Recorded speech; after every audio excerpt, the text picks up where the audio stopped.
Jesus. Hallelujah. Jaribuni sababu wangu mkuu tena. Sasa tuna hizi. Timothy chapter 4 verse 8. Ekamilika Yesu. Zikalise ushania utiko. Kubaelewa mzima imewesho. Imeta kanenane. Eko na ushania utiko. Kumeta ngano monte. Hallelujah. Zikalise ushania utiko. Kubaelewa mzima imewesho. Imeta kanenane. Eko na ushania utiko. Kumeta ngano monte. Kuna tinga lomomi baba lomuche lomomo mwisamu wako. Hallelujah.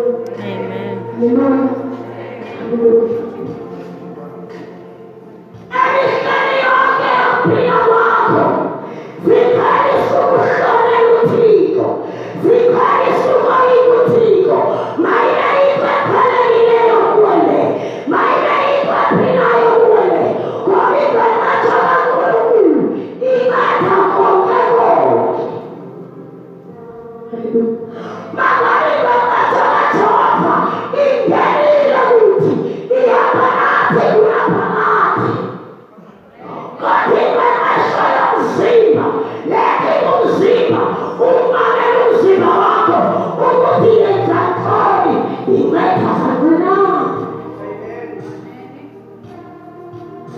ipetia mayeri sela ekotini ime maisha ya uzima ipeti kilasha nafuta ikapuli kwa ime maisha ya uzima imeta sakuna Katu Yesu wako wengane na uwe uleta kongego